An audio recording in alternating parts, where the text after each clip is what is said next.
ప్రేమైన సహోదరులారా, యేసుక్రీస్తు నామములో మీకు అందరికీ వందనాలండి. ప్రేమైన వాళ్ళారా, ఈరోజు నాకు మీ అందరూ అవసరం వచ్చింది. ప్రేమైన వాళ్ళారా, మా పాస్టమ్ గారికి బాలేదు. చాలా ఆపరేషన్‌లయ్యాయి. అయితే మొన్న సంవత్సరం 9 నెలలు ఎంతో అవుతుంది.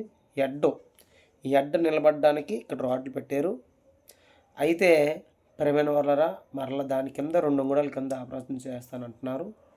దేవుడు స్వస్థపరిచే రీతిగా మీరందరూ ప్రార్థన చేయండి. మీకోసం నేను ప్రార్థిస్తున్నాను. ఆమె దేవుడు పరిచర్య చేసుకున్నట్లుగా మీరందరూ ప్రార్థన చేయండి. ప్రేమైన వారారా, మిమ్మల్ని ప్రార్థన అడుగుతున్నాను. ప్రభుపేట మీకు మనవి చేస్తూ ప్రార్థన చేయమని నేను బతిమలాడుకుంటున్నాను. ఎందుకంటే విశ్వాసులైన వారందరికీ మీరు మీతోటి సహోదరులు ఎవరెవరైతే విశ్వాసంగా ఉంటారో వాళ్ళందరికీ ప్రార్థన చేయమని అడగండి. ప్రేమైన వారారా, మీరు మర్చిపోకండి. మీ ఏకాంత ప్రార్థనలో మీ ఒంటరిగా ప్రార్థనలు గడిపేటప్పుడు పాస్టరమ్మ రెబ్బకాని జ్ఞాపకం తెచ్చుకోండి. రెబ్బకా పేరి లక్ష్మిగా మార్చబడ్డది.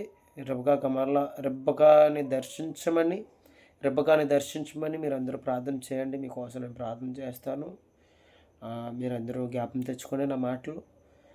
ఆమె దేవుడు ఆరోగ్యం ఇవ్వాలి, రావాలి, త్వరగా రావడానికి నేను ఎంతో బాధతో మిమ్మల్ని నేను బతిమాలుకుంటున్నాను. మీకోసం నేను ప్రార్థిస్తానండి. ఖచ్చితంగా మీ ఆరోగ్యంగా రావాలి. దేవుడు స్వస్థపరిచే రీతికి విశ్వాస సహితమైన ఆ ప్రార్థన ఆ రోగిని స్వస్థపరుస్తుందని దేవుడు పరిశుద్ధాత్మలో దేవుడు సెలవిచ్చినట్లు మీరందరూ విశ్వాసంతో చేయండి. మీకోసం నేను విశ్వాసంతో చేస్తాను ప్రార్థన. అండ్ మరలా పాస్టమ్ గారు నేను కలబడి పేదలకు అనాథలకు అన్నం పెట్టాలండి. దేవుడు ఆరోగ్యం ఇచ్చే రీతిగా మీరందరూ ప్రార్థన చేయండి. ప్రభుపేట మనం చేస్తూ ఈ మాటలు ముగిస్తున్నానండి. తప్పకుండా మీరు ప్రార్థన చేయండి, మర్చిపోకండి. ప్రేమైన సహోదరులారా, అందరికీ నా హృదయపూర్వక వందనాలు. ఉంటానండి.